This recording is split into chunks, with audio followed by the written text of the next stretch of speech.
Disclaimer: the views, opinions, and insinuations made by the host or guests do not reflect those of the show, the management, and the network. Viewer discretion is advised.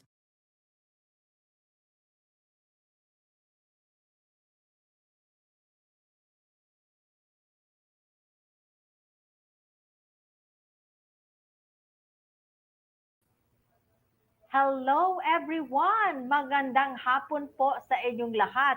We're back once again to our Wednesday 2 p.m. habit here in Think Talk broadcast. You are joining me for a day without your health coach here in our new digital space, Think Talk broadcast. Think Talk broadcast is a flagship community project of the speakers of Coaching Think Talk from Life Coach Philippines and members of Coach A coaching community. Our mission is to get closer to serve our kindred and serve better our coaching tribe. We envision to be the go-to network for content that connects the mind, the heart, and the soul through the platform of life coaching.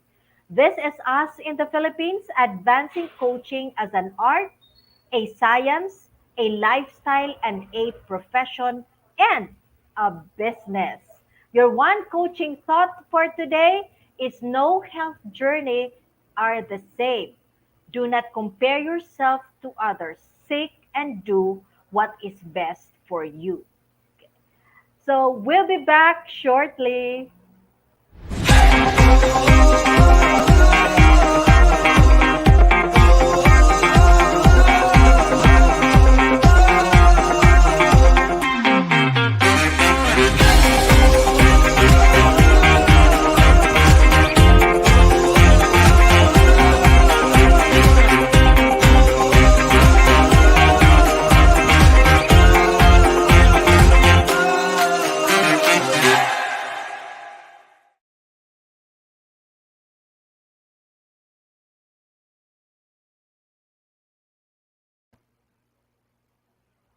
Ayan, welcome back. Today is the 25th of May and I'm broadcasting beyond borders of Arellano Street, Tacloban City, Leyte, Philippines, here in the Healthy Hub by Health and Wellness Coaching Center. You are joining me for the live streaming of A Day Without Your Health Coach, and this program is created for the coaching conversation on health, lifestyle, and how they are supposed to be partnering together to give you a good information and an encouragement to walk through your health journey. So my guest for today is from Babatngon Leyte, but he's not always around here but he's living here in Tacloban City.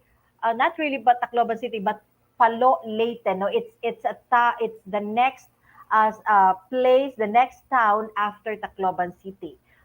Going to the south, no, and but he is a 40-year-old male, a very loving dad, and someone who's really like any typical Filipino. He is the man of the house. He is the man who wants to take care of his family. He's a man of dreams, and he's a man who believes in working the best of yourself so that you can give what your family truly needs. No? So he has been he is by profession a seafarer, had OFW, and half of his life was really into being in the boat, no, and being a seaman. And this guy has a demand, no. This has a demand in himself as being far and being an OFW, no. Mahirap po yung talagang mahirap yung you're always away and really being far from your family. But he has fared through, and in fact, 21 years of his life was really into being being a seaman.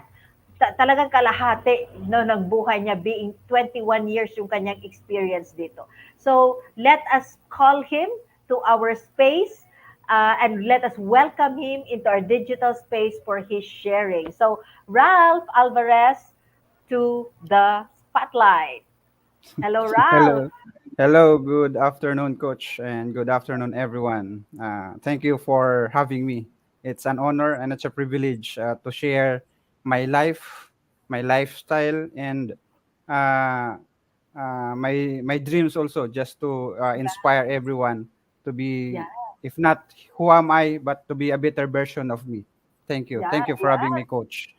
Okay, so that's beautiful, Ralph, no? Yeah, yun yung ating inspiration actually for the show, no? Na makita ng tao, no? Ma-encourage sila, ma-inspire sila to move to become the best version of themselves. Hearing our stories, no? Hearing your story will give them that encouragement. Kasi nga, we are facing in this time na pandemic, no? Na lahat ata we have so many stresses, so many challenges, and a lot of times, no? Marami tayo mga kilala at marami siguro in our space or kahit sa mga community natin, ayaw nang gumalaw, no? Kasi nga, it's life is not easy. Life is full of challenges. Kaya this show is really for that, no? To encourage them and it's most especially to look into the lifestyle and look into health, no? Kasi nga partner natin yung health sa ating mga journey, whatever it is na goal na gusto nating ma-achieve. So, Ralph, as I've introduced you, you're a seafarer, you're a seaman, no, and you're an officer for that matter. So, can you give us an idea, no? Paano ka nakarating sa ganitong posisyon? From high school, was this your dream? Dream mo ba ito nung maliit ka pa na maging seaman? So, what Uh, pushed you to become into a seaman? Bakit napunta ka sa profession na ito? Okay, thank you. Initially, I was not dreamed to be a seafarer because in back in our hometown, we don't have really that much of a Filipino seafarer. At first, my dream was to become a civil engineer, maybe because I Oh, was a little bit good in mathematics.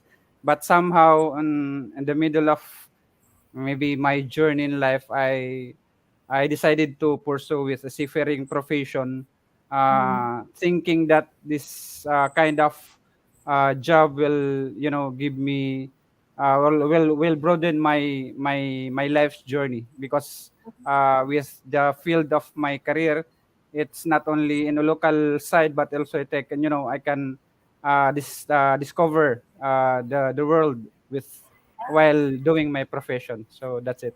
So first, now, I was wanting to become a civil engineer, but uh, somehow I don't have any regrets because at least with this kind of job, I can give more give more or do more with my family.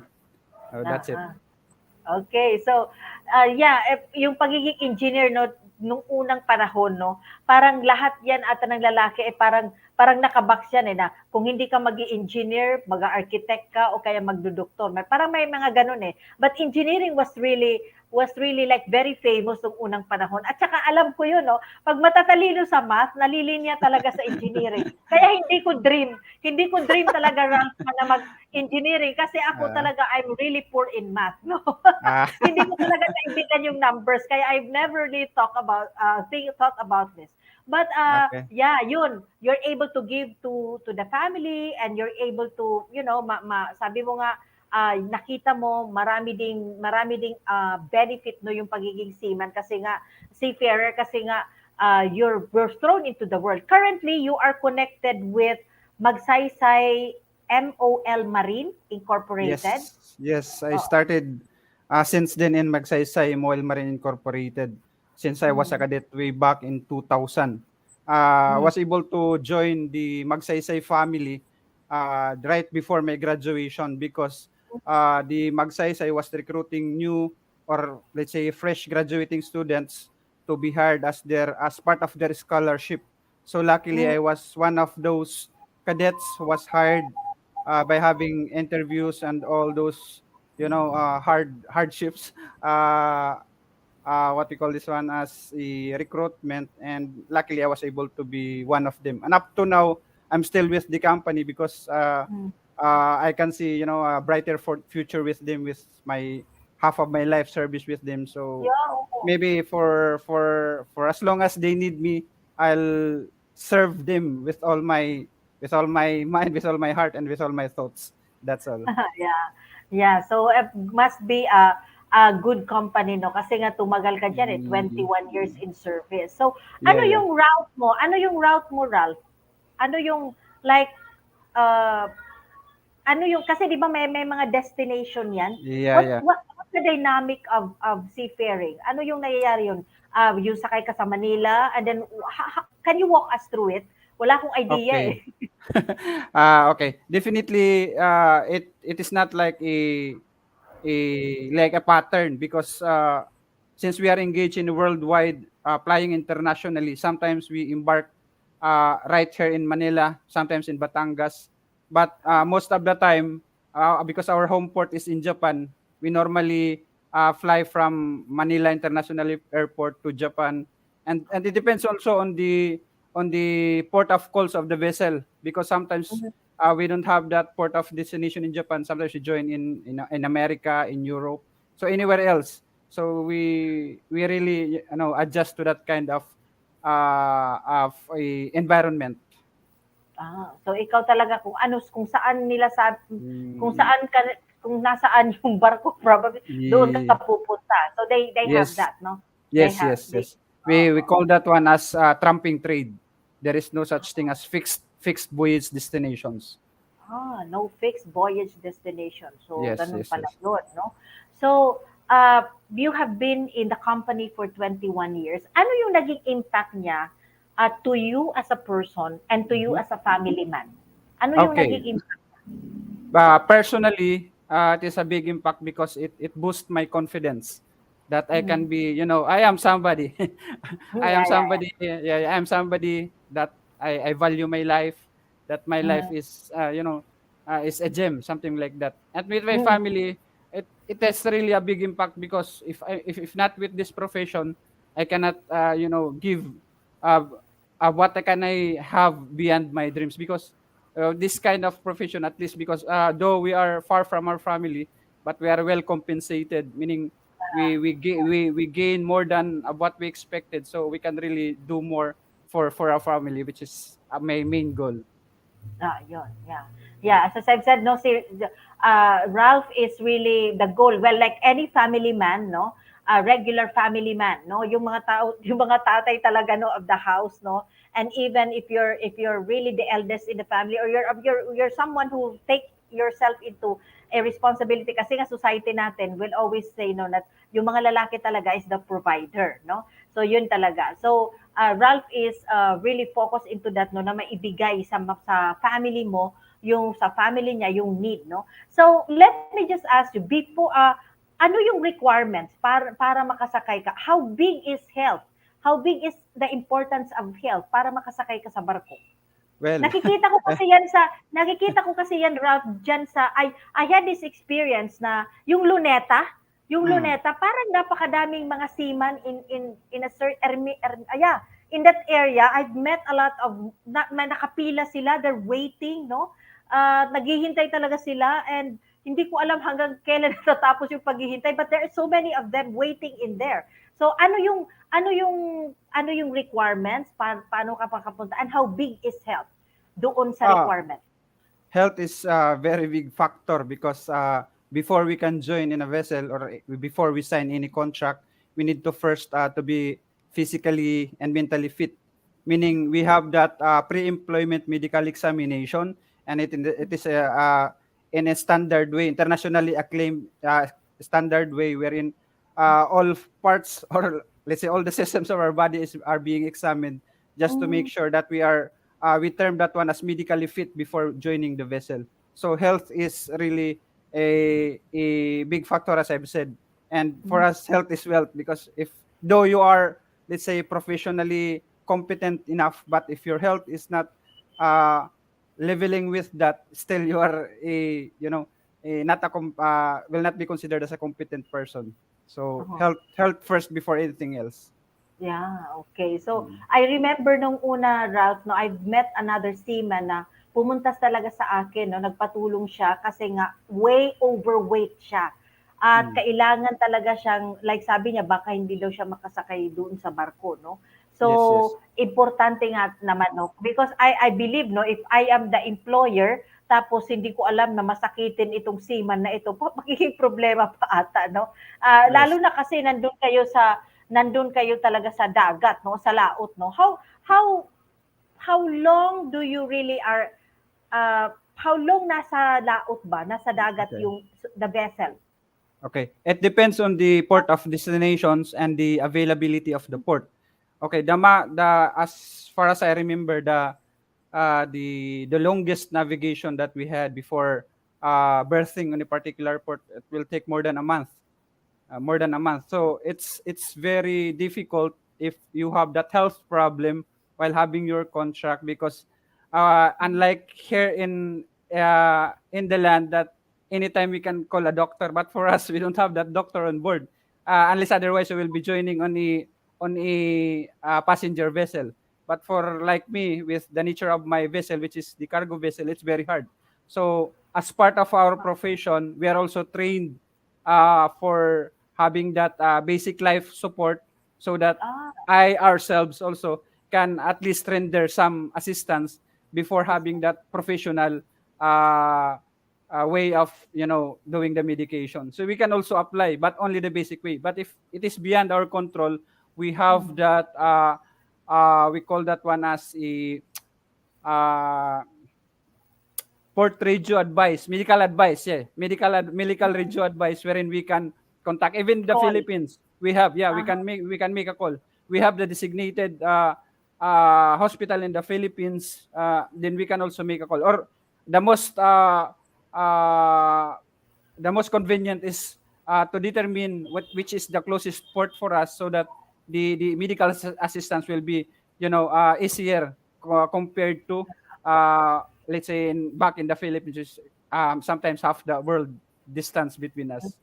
So Yeah, somehow yeah. we have that background and experience in just the basic, not that really the same as the medical professionals. So somehow I am certificated with that, and I can confidentially that I can say that I can still also help something like that. Ah, Mm. oo. So emergency cases ito, no? You're prepared for example, for basic life support, emergency cases ito like hindi nakahinga or siguro Mm. mga Heimlich maneuver, yung mga Yeah.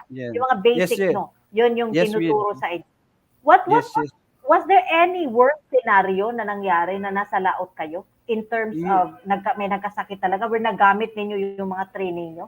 Nagkaroon ka ba Yeah, ng yes. experience? Yes, I was a third officer that time, because right now I'm a chief officer with captain's Mhm. license. Before I was a third officer, we had that oxygen deficiency in one of our cargo holds. So they were working there around 1300 local time, and doing chipping, removing rust, and at the same time painting. And suddenly, one of the crew members collapsed, really collapsed, totally unconscious. So Oh. yeah, what we did was we brought him up out of the danger area or the working place, to have a uh, sufficient ventilation, and then applied the CPR.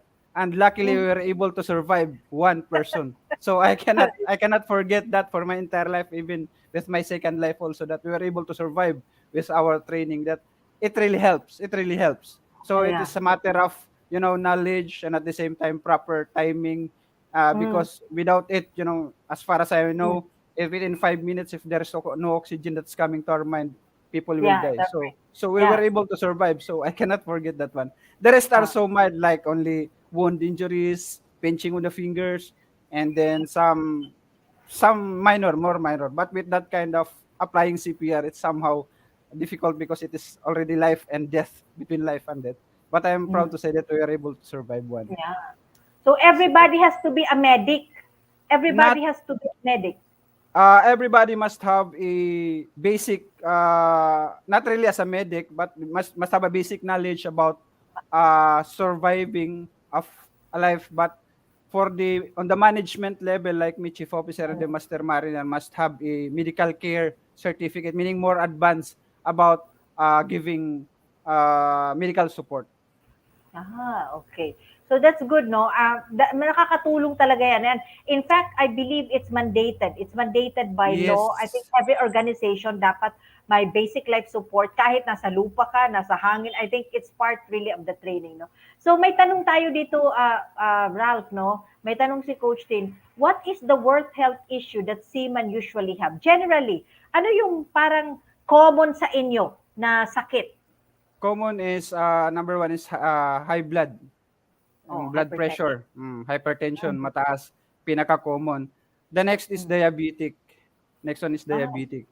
Okay? diabetic. So, normally, yun lang naman yung mga naririnig. Then, obesity, because we have that, let's say, criteria about regarding Oo, with our age, and then oo. The body mass index, that they very, BMI. very, oh yes, they really need to be in a physical fit figure always, something like that. So, Mhm. normally, those are the mga illnesses that I can hear so far. I don't know with the Okay. other, yes. But so far, Oo. yun. Mm. Okay, so all of you are male. Wala namang female na si... W- Meron ba? with my company, we don't have female. I don't know what's the history, but with other companies, they don't have that gender, let's say gender racism, Okay. whatever. Pero They meron pala... accept. Yes, they Okay. do. Yes, they do. And the Maritime Industry Authority is recognizing them that there Sa should female. have also a female who will be working on board. But for me, it's not that advisable. I cannot Ah, recommend because of it, the type of job that we have. But of course, if it's their passion, no one can stop them. okay, okay. Okay, so yon, no? So, ano yung mga health programs? May tanong ulit si Coach Tin. What are health programs being implemented sa inyo pag nasa barko na kayo? Yung like kasi dito no sa mga offices may pasumba, merong mga Mm. check ano yung sa inyo pag nasa barko na talaga kayo?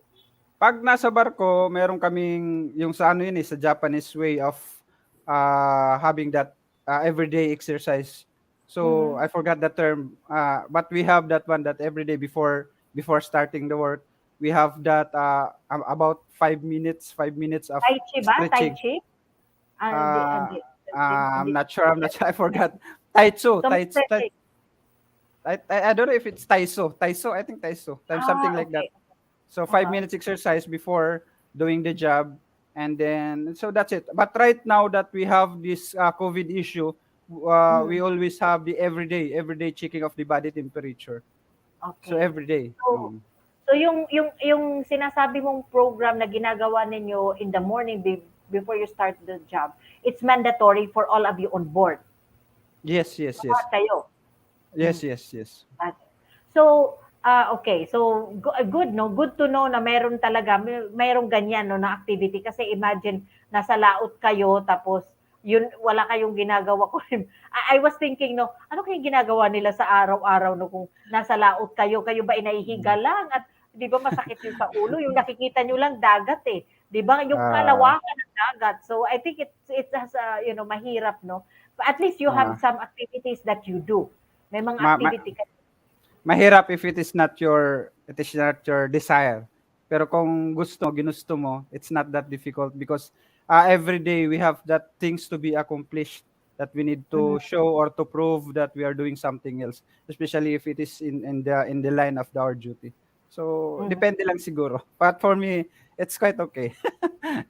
Okay. Because I cannot reach this kind of life at sea or sa sea service if I don't really, if I hate the job, but it's fine. Or Yeah, if it's just for money. So it's beyond that. mahirap, no?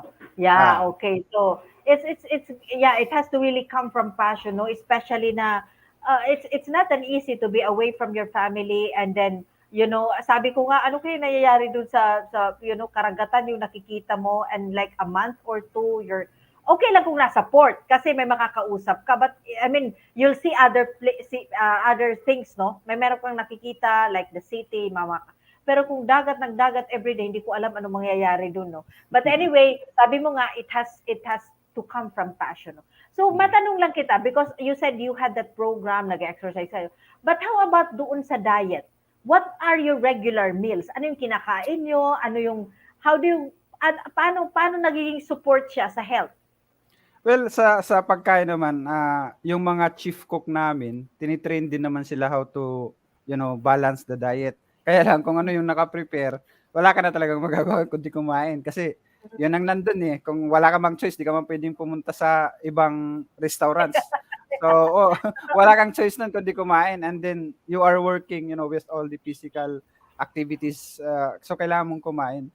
So far, Mm. okay naman. Kaya lang, from time to time, since we have that monthly meeting, monthly committee meeting, we try to raise up na medyo i-consider din yung pagiging healthy conscious because it's not about Mm. just preparing the food. So, yun. Mhm. Sa somehow nasusunod, sa iba naman hindi. So, Mm. kaya iba medyo lumalaki. So, depende na rin. So, it's more on the personal decision. Pero sa food choices, wala ka talagang mapagpipilian kasi inihahanda na yun, ikakain ka na lang. Do Yeah. sometimes you can see may mga leafy vegetables din naman. So, nasa Ah, sayo na rin. Oo. yeah. So Oo. meron din. So kasi pag pag pag siguro when the boat is docked, doon namimili, no. So meron ding at least meron paunti-unti may vegetable, paunti-unti may Mm. may fruit din siguro, no. Para naman Fruits, mabalanse. Yeah, yes, meron naman Ralph. po, Ano yun? meron. Oh, meron. Meron naman mga fruits po kasi may budget naman siya kumbaga ganun. So at least it's good, no? Kasi nga uh, uh, kaya kadalasan, no, marami nga naman, I mean, in when you're in your 40s, no, 40s and up, yung metabolism kasi ng tao mababa na. Your metabolism is very low. So if you are more of carbs and more of fatty food, mahirap i-burn. Kahit sabihin na natin malakas yung trabaho, hindi pa rin siya kasi 80% kasi yung kain in terms sa contribution, yung contribution ng pagkain mo and the way you eat and your food 80% ang contribution sa weight mo niyan. And 20% lang kasi yung exercise o yung Mm. pagtatrabaho mo. So if you're not hindi talaga yung pagkain na siniserve more of carbs, more of baboy kasi yun yung mura. But anyway, you're a Japanese company, baka naman healthy. Kasi nga Japanese company, di ba? Baka may mga patsaan dyan at mga kasi it's a Japanese company. Yan, hopefully yun. That's good, no? Yung nasasabi ninyo na uh, kayong food na siniserve ninyo will as much as possible makatulong, no? Makatulong sa the way you are keeping up your health. So ikaw, Ralph, personally, ano yung routine mo? Ano yung routine mo? What do you do on board, no? Ano yung ginagawa mo to really like help yourself in terms of health, to keep your health, Well, siguro ah, nagda-diet din minsan pero hindi rin maiwasan talaga na kumain eh kasi kumbaga lalo na't puyatan kami like 48 hours continuous work. So, wala kang pambawi dun sa tulog kundi sa kain lang. So, mas mahirap yung pagod ka na, gutom ka pa. So, we really need to eat. But from time to time, pag nakikita ko naman na medyo hindi na healthy yung pagkain, so medyo umi-skip na lang but I don't have any other choice nga kasi wala na may ibang restaurant doon. But still to eat. So, ganun siya. Mm. But are you allowed to bring on board personal food? Like nag-grocery ka ba on your own? Namimili ka ba personal sa'yo, galing sa'yo sa budget mo? For example, you dock on a particular country. Mm. Uh, allowed ka bang magdala ng something into the Before, nung wala pang COVID, we have that, yung tinatawag naming liberty, parang lalabas kami, mag-sure leave kami. Pwede yun. But right now na merong COVID, very strict, lalo na yung Japanese ka-firm namin, na hindi kami na-allow na lumabas. So what we do, kung may gusto naming kainin, is we have that private order. Mag-order kami online, and then when we dock, and that's the time we receive. Kaya lang, hindi naman siya parang nasa-satisfy ka dun sa ine-expect mo. So parang ano pa rin, parang may restrictions pa rin, may reservations pa rin na you cannot really eat what you want, parang ganun. oh, But yeah. somehow with the length of service that we're rendering on board, which is 9 months, we are already accepted that kind of food and the nature of our work na ganun lang talaga siya ka-restricted. So what do you expect? So if you want after na lang during vacation, just the same with me right now, doon ka na lang if you want to have a healthier food. Okay. So ano yan siya, no? Parang it's part of the package. So dapat naka-mindset ka na talaga. Yes, yes. Aakyat ako, ito lang yung pagkain, ito yung Mm. yeah, I assume, no, sasabihin ko, pag seaman ka talaga siguro, dapat hindi ka talaga pihikan sa pagkain. Kasi kung ano yung isi-serve, no, because, meron bang mga time na yung pagkain nyo is the same, paulit-ulit? Hindi Or naman may talaga, naka-program siya in a monthly basis kasi sa ngayon mas strict na yung tinatawag naming Maritime Labor Convention na pag dun in terms of pagkain, yung living condition ng mga crew. Unlike before kasi na walang parang hindi pinapakailaman. Right now kasi may halos every port meron ng inspection. So with that kind of procedure, at least na monitor na nila na okay naman yung pagkain. So one way is to check kung maganda yung serving sa amin is may tinatawag kaming monthly menu na nilalagay doon kung para hindi man lang maulit. But somehow it's just sometimes for for showmanship tawagin namin kasi kung susundan mo siya, di naman talaga nangyayari. So, yeah, yun, ganun. So, baga reality and expectation. Pero yeah, okay naman, nakaka-survive naman kasi di ka naman pwedeng parang mag-expect ka ng mag-expect just to, yeah, satisfy. Kasi iba-iba naman yung panlasa ng tao eh. yeah, But yeah. syempre, kailangan i-remind din palagi na yung health, pangalagaan kasi kung wala nga yung health, wala pa rin kahit gaano kakagaling. So, yun. Okay, so thank you, Ralph, for that sharing. No, so we are going on a short break. No, we are going on a short break. Let's do some hydration inom muna. But before we leave, I'm gonna give you a hanging question, and you'll answer this when we come back. No, so ang tanong ko is, of course you are a seaman, you have so many dreams, no, but if you can achieve something in terms of health, ano yung picture nun ng healthy na Ralph, no? I'm not saying may sakit ka, I'm not saying you're but kung ikaw like nothing is there's no limitation, what is the picture of a healthy seaman, at ang pangalan niya ay si Ralph. Okay? So, Okay. yun yung hanging question ko sa'yo. So, let's do some hydration. Let's have a short break for the meantime. Okay? Okay. Just hold on to each and every one. No? Just be with us as we come back for the next part of our show.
As a business owner, are you overwhelmed by the need to post beautiful, engaging content every single day? Are you left wondering what to write? Tired of scrolling through stock photos that all start to look the same? Confused by complicated graphic design programs? Rise Up Creatives is here to help. Each month, we give you everything you need to create 31 days of social media content in just 5 minutes a day. Customizable captions, curated lifestyle photos, a drag-and-drop graphic design tool, and the ability to post directly to your social media accounts. No one else empowers you with these 4 resources all in one place. Each month, we help you plan your social media calendar by providing you with 31 image themes and customizable captions so you can quickly and easily create engaging content and grow your following. Simply select the image that works best for your feed or story. Then, copy the caption and customize it to fit your audience. 5 minutes a day. It's that quick. Plus, you'll absolutely love our drag and drop graphic design tool. Start from scratch or choose one of our beautiful templates to fit your unique brand. When you're ready to export your design, you can download, email, or post directly to your social media accounts. Here's the truth. Our world needs what you have to offer. Don't let technology or procrastination hold you back. Rise Up Creatives is more than an online resource. We're a community helping you overcome your biggest barriers to reach your greatest goals. We're here to help you rise up and be creative.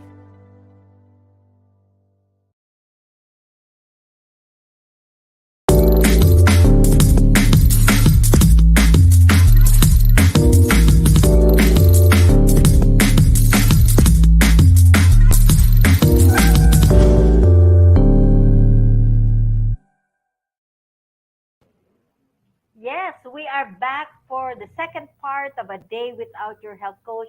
This is our seventh episode brought to you by B Cup Coffee Republic, the coaching hub of Life Coach Philippines, and our home as professional certified co-actively co-create life coaches. Meet our coaching tribe at B Cup Coffee Republic, located at Pioneer Center compound along Pioneer Road, corner Brixton and United Street, Capitolio, Pasig City. We are open from 10 a.m. to 10 p.m. Saturday to Thursday. Our coaching hub is also an event place and venue of choice for intimate gathering. So connect with Coach Rizal through 0917-586-1661 for inquiry and reservation. I also invite you to become a holder of the Be Learning e-card and join me inside Be Learning Society as one of the mental model collectors. Enjoy a food and beverage discount and full access pass to the monthly mental model masterclass of Master Coach A exclusive for Be Learning Society members only. Save the date for May 28 at 7:30 p.m. for Super Adapter Mental Model Masterclass and learn how to grow through surprises and stressors, especially during the aftermath of uncertain events.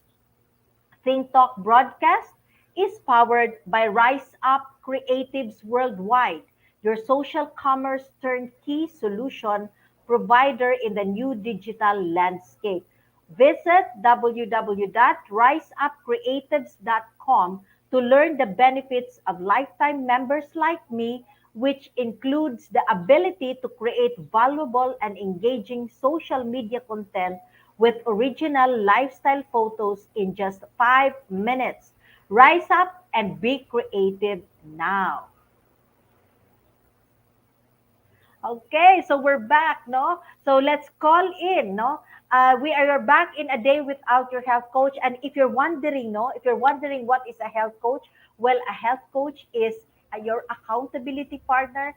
It's someone who will facilitate you and walk with you through your health journey. So kadalasan kasi, when we wanted, when there's change, nagre-resist po tayo, no? Kahit hindi ito consciously. Oftentimes, unconsciously, we're having difficulty go moving no ourselves to becoming healthy kasi maraming pagbabago na stress din tayo no and nahihirapan tayo to overcome itong mga cravings na overcome yung minsan yung ay pagod na ako ayoko nang gawin yung aking exercise so the health coach is there to cheer you up to encourage you to inspire you and to motivate you and to help you no a process no ano yung mga dapat gawin para makamove tayo towards health okay.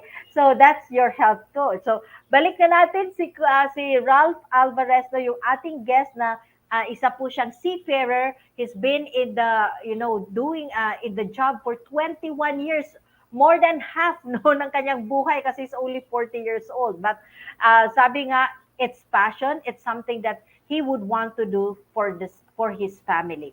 Okay? So Ralph, welcome. So meron akong hanging question sa iyo no.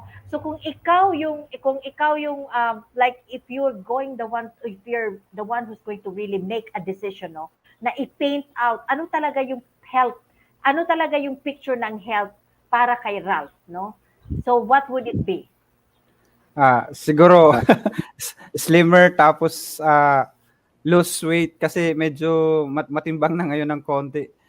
Before I was Mm, just weighing mga 70 plus now, but right now it's already like 84 or 85. So mhm, mhm. kung may gino-goal man ako in terms of my health is to lose weight siguro, ganun.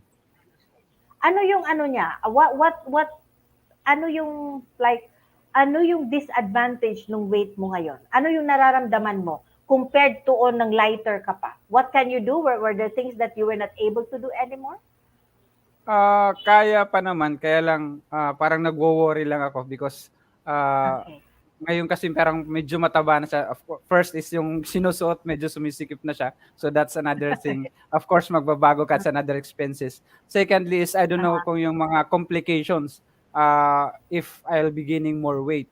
So, Mm, yun. So, and then I've heard from our company na kailangan mag-reduce ka ng body weight for a particular age. So, they said they're ay, gonna start at the age of 40, beyond 40, may additional medical examination ka na. So, yun lang naman yung losing weight is may parang iniisip ngayon. So, hopefully, may balik ko siya. Though I have this breast walking exercise, sana mm. makatulong. Yeah, Ganun. yeah, oh, yeah. So, yun nga, no, at totoo yan, no, yun, sabi ng company nyo, when you're at your 40s, may additional na exam. Because that's very true na. Supposed to be, when you are in your 40s, dapat regular na kasi regular yung blood chemistry mo, which I believe nangyayari naman, no? Nangyayari naman Mm. kasi nga hindi ka nga makakasakay pag hindi ka healthy, hindi ka bawal sumakay, no? But it's supposed to be for those who are listening right now, no, a shout out to all of you, especially those mga kaibigan natin who just hopping in, no, it is really a very important routine, no, to have your regular or your annual check-up. Kung wala man kayong sakit, hindi ibig sabihin po hindi po kayo magpapa-check up. But basically, have your annual medical check-up kahit hindi po kayo seaman, kahit hindi po kayo, wala naman kayo nararamdaman, to just have it checked. Because remember, lumalabas yung symptoms pag talagang may sakit na. And as we all know, prevention is still better than cure. Mahal magkasakit, no? Lalo na pag seaman ka, hindi ka makakasakay. So definitely there's no pay. Kasi hindi naman like 'di ba by contract 'yan eh. So walang bayad pag hindi ka makasakay, and it will really impact, no, malaki yung impact. So regular check-up, especially when you are already in your 40s, is very important. As I've said, pag 40 ka na, diyan lumalabas kasi yung mga lifestyle, no, na hindi naman maganda na ginawa mo nung panahon. Kaya minsan sabi, bakit ganito? Ngayon ko lang naramdaman ang sakit nito. Definitely, kasi nga kaya ng katawan mo i-shield. Kaya kang i-protect at i-shield muna yung mga sakit na yun when you are younger. Pero pag medyo may age na tayo, 40 and up, medyo bumababa na yun. Kaya kailangan i-boost natin yung ating mga sarili. At when you go for a checkup, definitely the doctors can tell you what you can do, and you have already an idea what to do, no, kapag para to prevent yung magiging magkakaroon ka ng mga sakit. What's the worst scenario, Ralph, na naiisip mo that could happen in terms of your health, no? Is there any history sa family na iniiwasan mo? Well, sa family, sa diabetic, kasi yung father ko, yung yung auntie ko, may history talaga ng diabetic. So, kumbaga sa father side ko. So, yun yung iniiwasan. So far, with my annual physical examination before joining on board, di naman nila na-detect about my diabetic. Wala pa. Wala pa naman. Yung twice lang na nakita sa akin was yung uric acid. 2 beses. Good thing na curable siya in a matter of 10 days. So after 10 days, you'll have to undergo medical examination again for the uric acid. And so far, naipapasa naman. So yun lang. So about diabetic lang naman, coach. Yan. Yeah, totoo yan, no? Because family history is 30%. Pero, meron kang 70% na pwede mong ilaban. 70% is your lifestyle, your diet, no? At saka yung tulog mo and all those things in terms of health, no? And having the knowledge na may history pala kayo ng diabetes, so at least alam mo nang magpapacheck ka ng sugar mo at alam mo na rin na ikokontrol kung ano yung ikokontrol mong pagkain, no? having that history of diabetes, ano na yung alam mo doon? Have you read anything about it? Tas paano mo like piniprevent yon na hindi mangyari? Meron ka na bang ginagawa na para hindi mo Ah, ma-develop? so far, wala pa naman kasi with my, yun nga, annual check-up sa company namin, hindi naman siya nadidetect. So meaning to say, okay lang yung lifestyle ko. Hindi naman kasi siya nagti-trigger na magkaroon ng diabetes. So it's not that really my worry. Maybe in the future, I don't know. Hopefully hindi naman. But somehow, wala pa ako dun sa prevention talaga na paano magka-diabetes. Kasi yun nga, wala pa naman akong mga parang pending sa medical examinations ko na related to diabetic. Though, dineclare ko siya doon sa medical history ko na sa family background ako na may diabetic sa amin. Oo. So, sa ngayon, wala akong ginagawa kasi wala naman diabetic. So, parang ganun. Pero alam mo ba yung mga predisposing factors? Alam mo yung paano ka ma-develop yung diabetes? Do you know the predisposing factors? I don't have any idea. Okay. Okay. So yun Maybe kasi I'll go through it. yeah, because when you have a family history of diabetes, that definitely it's part of your genes that you have a tendency to really like convert much of the sugar, and at the same time, no, uh, ang maganda lang kasi you're 40 right now, wala pa yung pag-alsa ng sugar, no? But it's very important that you look into really like how much you are consuming in terms of white flour kasi madali siyang maging blood sugar like your white rice and your bread, no? So madali siya, and so importante na makita 'yon kasi nga pag hindi mo alam na may like hindi mo alam na madali yun ma-convert, if you're not going to prevent it at this point, baka, no, in the future, we never really know, baka din ma-trigger yon.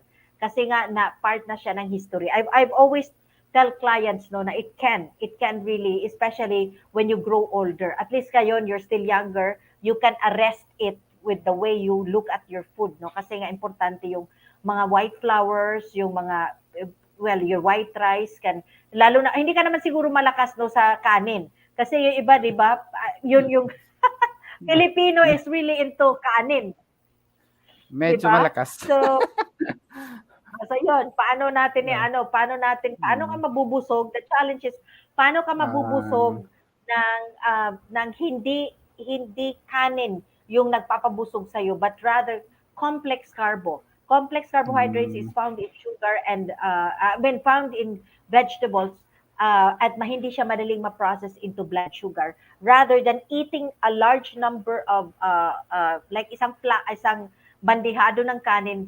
Aakyat talaga yan. In 30 minutes to an hour, magiging blood sugar na siya. So it will have a sugar spike.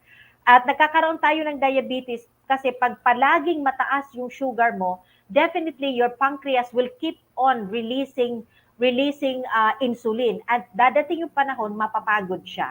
Pag napagod na siya, kailangan mo nang mag-injection. Kaya nagkakaroon ng injection ng insulin. Kaya yon. That's why tinatanong kita kung makanin ka kasi nga you have that predisposing factors. And for those who are watching, no, even if wala pa tayong nararamdaman and your blood chem is still good, no?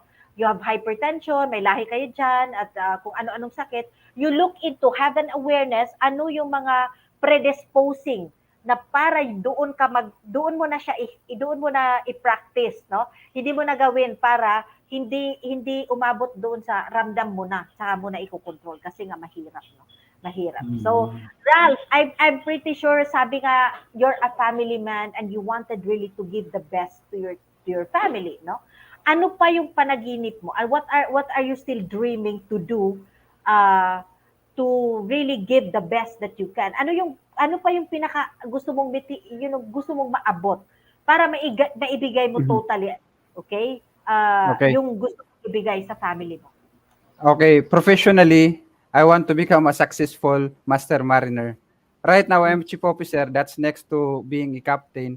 But though I have a license, pero gusto ko siyang ma-into practice yung pagiging master mariner captain. So that's my professional expectation in my life.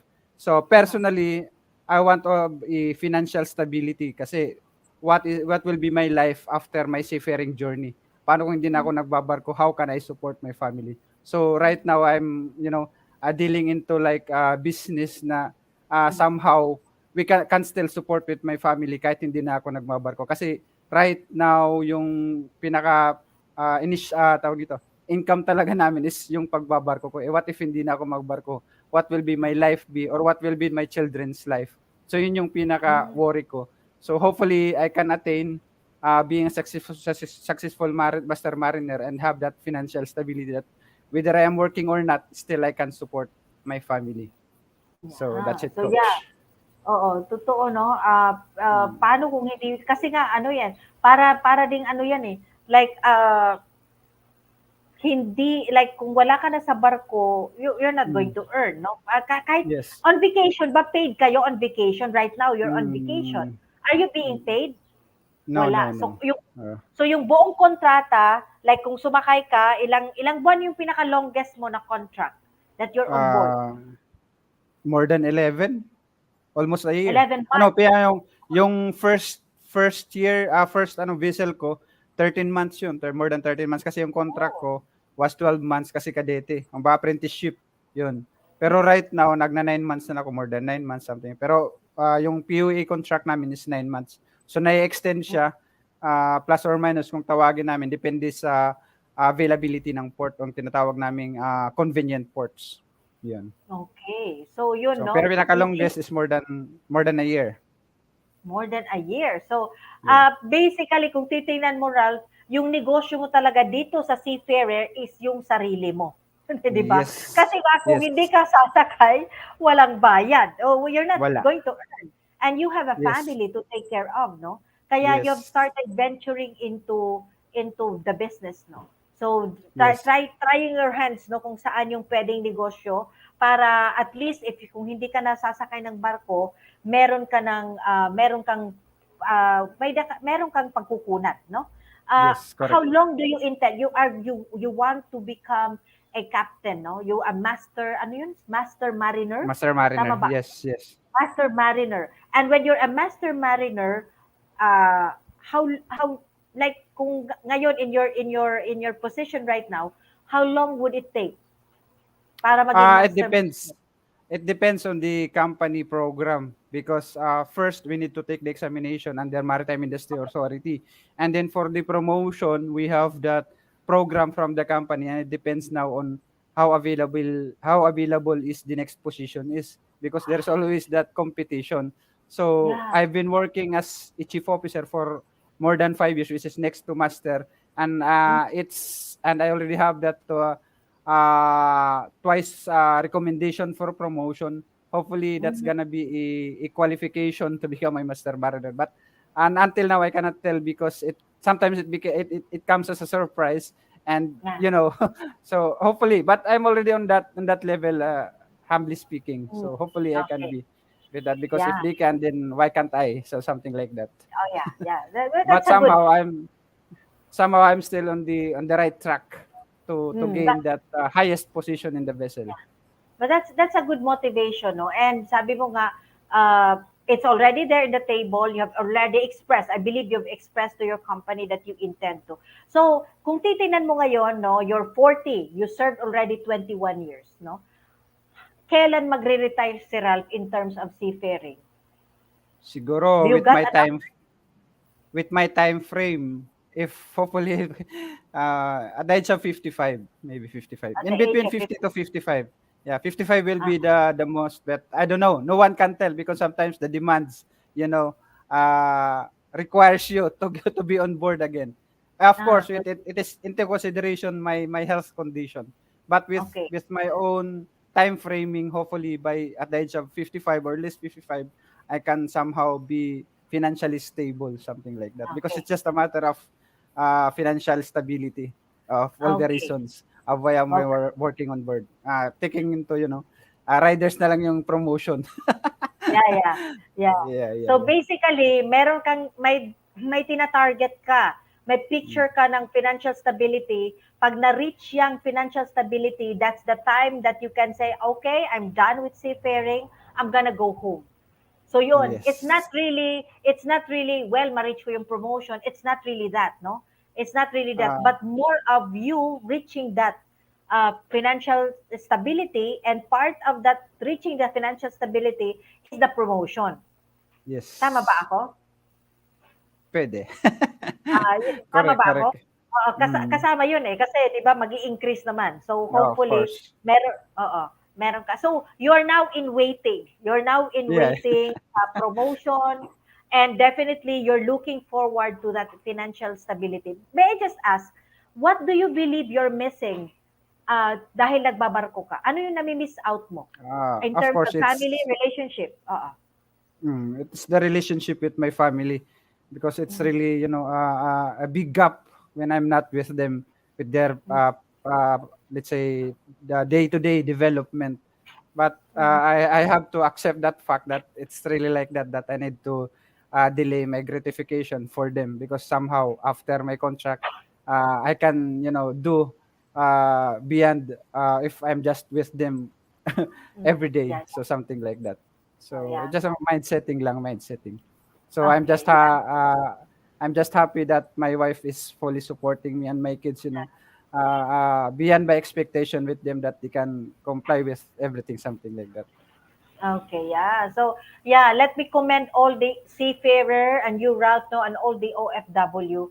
Yeah, you're delaying your gratification. You're sacrificing, no, being with the family, having, experiencing the joy and the happiness of being with the family, just to ensure, no, a beautiful future for them. And let me just commend all the seafarer, OFW, yung mga nagtatrabaho talaga ng malala. You have that courage, no, and you have that strength, no, to really be away from your family, and that's really, and for all those mga bata, no, at mga anak na nasa ngayon nanonood dito, no, you know, if your parent is an OFW, if your parent is a seafarer, no, um, you know, give them a day, no, na talagang ma-express ninyo yung pagmamahal and thank you to them, because really it's not just you who is sacrificing, but they themselves also, no, sila din, they're really, you know, delayed gratification na yung sabi ni Ralph, no, to just be with you, because basically for fathers and mothers, no, all of us, lahat ng tatay at nanay nyo, gusto talagang makasama kayo. It just so happen na they are looking into to securing the future for you, no? So, yun yung maganda. And at second, maganda yung intention, and maraming sakripisyo, but still at the end of the day, yung iniisip pa rin is for the family. So, thank you for that sharing, Ralph, no?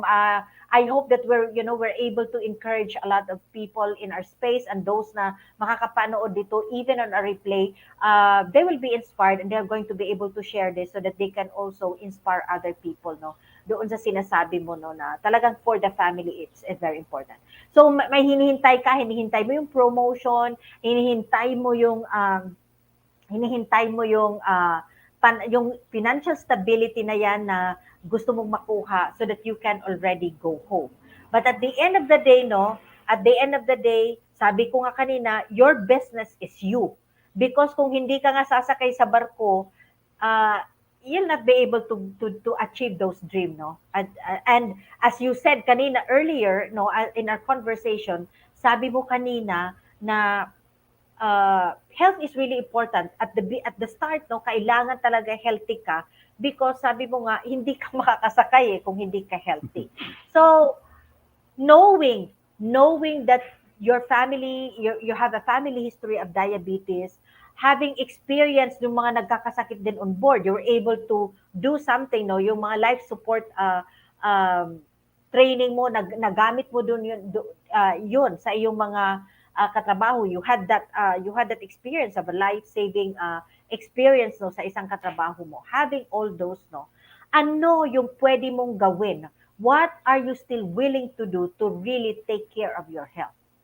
Ano pa yung pwede mong gawin para to ensure na healthy ka talaga hanggang marating mo yung financial stability na yan, hanggang marating mo yung promotion na yan? What are you still willing to do? Siguro, being healthy all the time, and then of course with this kind of conversation that we have, I was just inspired na to monitor also with my diabetic, uh let's say, factor. So hopefully,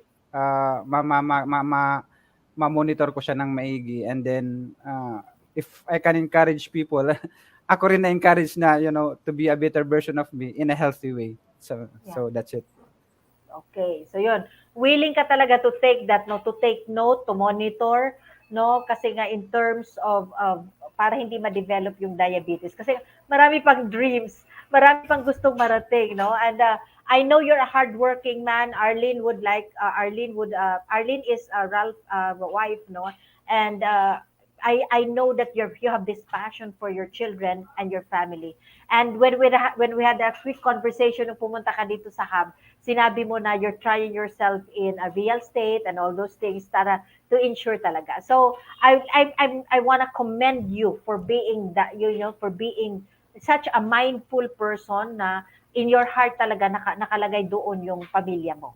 And health is really a partner, as you said.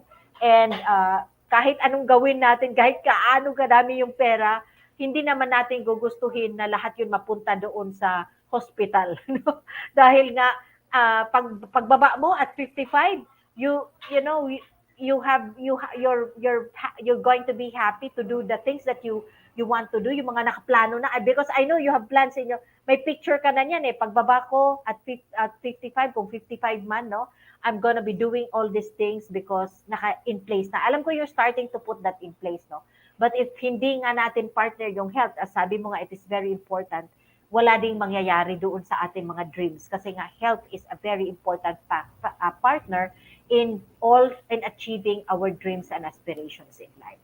So maraming salamat, Ralph, no? Maraming salamat for the sharing, ano? As we end this conversation, meron ka bang gusto pang, what is your word of inspiration na gusto mong ibigay to your fellow seaman, no? Seafarer katulad mo, na kung meron man marinig dito, ano yung gusto mong message na ibigay sa kanila?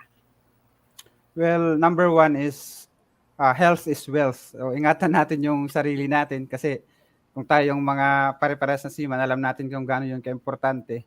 Secondly is mag-ipon ng mag-ipon kasi it's not every time nasasakay tayo ng barko, anytime from now, pwede tayong hindi makasakay yung hindi. So, and another thing is find some ways to earn not just by working on board.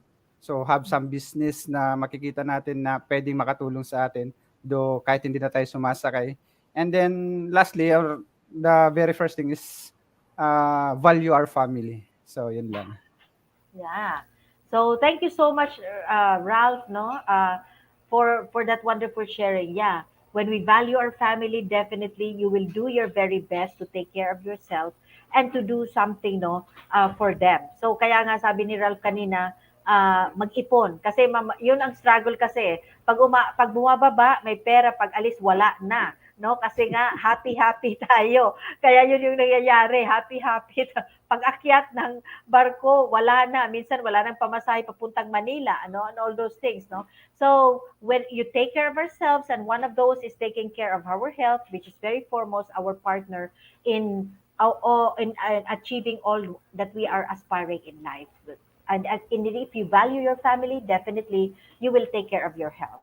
And aside from taking care of your health, sabi nga ni Ralph, no, you also need to be able to look into other sources of income so that you can have a fallback in case, no, hindi na kayo sumasakay sa barko. So maraming salamat, Ralph, for that wonderful sharing, no? And to all the people who are in our space, thank you so much for joining us. Think Talk broadcast is powered by Rise Up Creatives Worldwide, your social commerce turnkey solutions, no? And so let me just invite all of you, no, na if you are interested, thank you for supporting us with the works that we do. Thank you for being here in A Day Without Your Health Coach. And if you're interested to support, continue to join us every Wednesday at 2 p.m. And if you want to have more learning on health, just join us and hop in. This is every 2 p.m. No, join us. And whether you are joining us live or watching on a replay, Please do leave a comment to share your insight or circulate the link of this video. Don't keep us a secret para po maka-inspire pa tayo ng ibang tao. And if you're interested to embark on a journey of becoming a professional certified life coach like me, Master Coach A now offers co-actively co-create life coach certification program with CPD accreditation and 40 credit units. Life coaching is a 21st century life experience that is empowering professionals to enhance their skills in multiple domains, thereby increasing their relevance in an increasingly complex workplace and dynamic business environment. CACC course includes a 21-day web-based learning with lifetime access, 2-day live face-to-face coaching bootcamp with Master Coach A, and a 3-day live virtual business bootcamp with senior coaching team. The program package also comes with done-for-you coaching programs and many other bonuses. So connect now with Coach Rizal through 0917-586-1661 to discover the opportunities waiting for you in the second fastest growing industry in the world today. Mark your calendar for June 18 and 25 for the face-to-face life coach certification class at the function hall of Decaf Coffee Republic. And let me invite you also to watch the other shows hosted here at Think Talk Broadcast. Please follow, subscribe, and engage in our social media account at ThinkTalk_TV on Twitter and Instagram, and Think Talk Broadcast on YouTube, and give us your review. For partnership and collaboration, please connect with Coach Rizal at 0917-586-1661. So see you in the next episode of A Day Without Your Health Coach on um, May, May ba yun? Sandali. On June 1, sorry, on June 1, here, live here at Think Talk Broadcast. So, this is us in the Philippines, broadcasting beyond borders and advancing life coaching worldwide. Love, bam, boom, love, bam, boom, love, bam, boom. Coaches as like us think and talk like this. Never ever forget, when you have health, you have hope. When you have hope, you have everything. God bless everyone.